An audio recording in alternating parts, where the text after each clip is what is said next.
Thank you very much. Thank you for having me, and very nice to be here and meet all of you. I will just share my screen as well, as I have a couple of slides to show you. Just let me know if you see everything right now. You should be able to see my screen, right? So a little bit about rethinking the way organizations work in order to drive innovation and more value.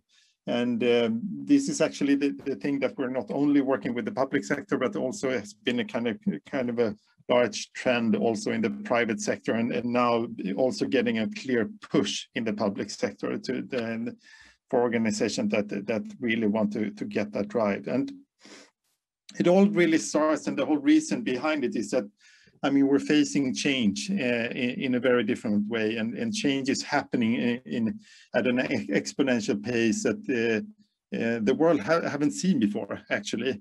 So there are, of course, a number of reasons for that, but it also becomes a challenge for organizations to handle change and handle innovation and everything that comes with change. And if we look at just to any organization today that kind of struggles with keeping, if everything would just stay the same, we wouldn't have this problem, right? So it all comes down to that business as usual, or our ordinary way of doing stuff, is always challenged or constantly getting challenged by different things. If there are new things happening all the time, we have different demands from the customers or the citizens demanding new stuff. They change their opinions and set higher expectations.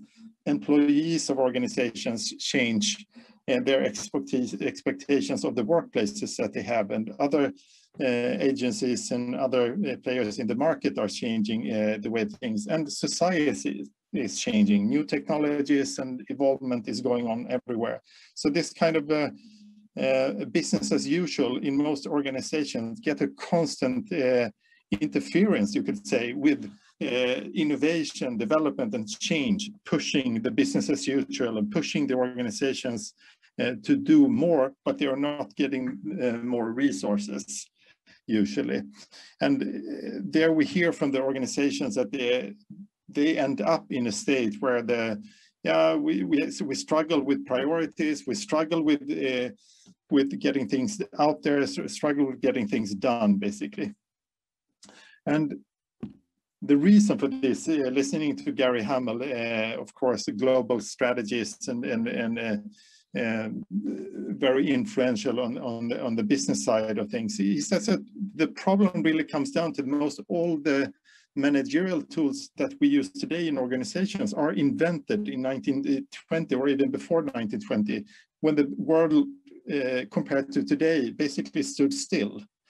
So just looking at that time, going back 100 years, looking at those, at that time, those were the time that we invented the line organization and divisionalization, and we started to create functions in companies and kind of moving from the farmers and small trades businesses that we had into the big industry to support the big industrial revolution, of course, with the Taylorism and Fordism. But this way of kind of command and control worked really, really well 100 years ago. But the problem today with the changes that is happening, this type of organizations, thinking in organizations, a way of doing things is really hampering innovation and not really allowing organizations to drive their change agendas in the way that they need to. So just looking at this, I believe this one organizational structure is about 100 years old, and looking at how organizations structure themselves today is basically the same. And this really was built at a time for stability and control at large scale. It wasn't really built to handle change and speed at scale, which is kind of the reality that we have today. So just fast forwarding or looking at where we are now, organizations, to be able to handle change, we need to completely rethink how we manage things in organizations. So we need to structure ourselves in different ways. So instead of line organizations, we talk about network of team-based organizations. We need to move away from optimizing resources to optimizing value creation. And that's the kind of an entirely way new of looking at how we steer and govern in organizations. Also, knowledge and learning is becoming more critical. How do we support that in our organization? So all of these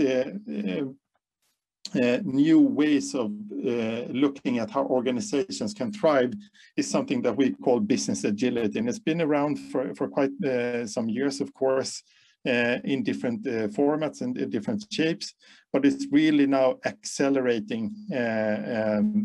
The shift towards business agility is really happening in a lot of the organizations. It started a lot in the private sector, but now it's also moving up, getting very good traction in the private sector, and for good reasons. And looking at what's blocking organization, it's not really the people in the organization, it's really the system of the organization that is keeping them back or holding them back. So what we need to do is to rethink the system and apply a different way of looking, doing stuff and organizing work in the organizations. And the business agility, just at its core, you could say it's basically 4 key concepts. So it's a team-based organization.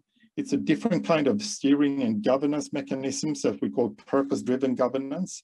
And a different way of looking at leadership, where you apply more servant type of leadership that really allows the full potential of team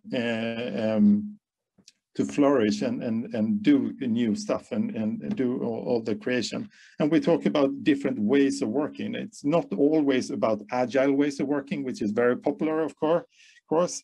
But it's also about combining different methodologies with design thinking. And I heard the previous speaker talking about hackathons and how do we combine all of these different ways of working in one organization and still make kind of everyone work together in a good way. So that's what business agility is all about. And one government agency in Sweden, and there are actually several now applying this, is the Skatteverket, which is equivalent to the Swedish tax agency. And they were really thinking about, and they started this change journey for quite some long time ago. And they were looking at, there are about 10,000 employees. And they were really, all their culture was about focusing on the 2% that cheated on the tax. Their entire organization, their purpose of existing was to kind of nail those 2% cheaters. So they were not at all focusing on the 92% that were actually doing right and paying their taxes, or the 6% that did the declarations and paid their taxes in the wrong way, but by mistake. So they completely shifted this and said, our organization cannot be optimized for the 2%. We need to make this shift. We need to start optimizing for the people that are doing things right. How can we make things even easier for them? And how can we help those that are actually doing wrong? And those that are obviously still on purpose cheating, we will still nail those, but our organization's purpose doesn't exist to get those 2% in there. And this kind of made a tremendous shift in the organization, and they started to restructure the organization in a different way. So they started to apply business agility concepts of thinking in value streams and team-based organizations, and how can we combine IT, digital competence with tax expertise and communication expertise and different kind of skill sets within the company to come together and solve one problem. In this case, it was a problem of how can we get those people that sell real estate to do their taxes in the right way. So they share a common KPI and they work cross-functional in the organization to solve that. So technology, digital expertise, and tax expertise in this case, and communications expertise all got together and put their brains together and solve these issues. And this is now happening across most of the public sector in Sweden, because the Swedish Innovation Agency, which is called Vinnova, is really pushing business agility out in the organizations and pushing them to embrace agility and different ways of structuring themselves to become really customer focused, solving real problems, and combining all the skill sets within the company. So, and they also put this into a book that they actually call From Feared Tax Collector Agency to a Light Service Agency. So to really make that shift, which was a strategic shift for the Swedish tax authority or tax agency. And it has been tremendously positive. So if you really want to drive innovation and unleash the power of the people in your organization, go for business agility, restructure your organization on what creates value for your customers, leave the functions behind, assign multi-skilled teams to focus on those value missions and give them a full mandate to actually solve the problem. And then surround them with a servant leadership that really kind of help them to deblock and mobilize the full passion and the power of those teams. So thank you. That was kind of short on what is happening in Sweden and in the public sector, and of course also as well in the private sector. Anders, thank you very much. Thank you for your takeaways, and my compliments about your slide design. This is very well. You can understand it by looking at it very, very fast, and so this is a rare thing. Thank you for that as well. Anders, I want to discuss about this tax authorities example you gave.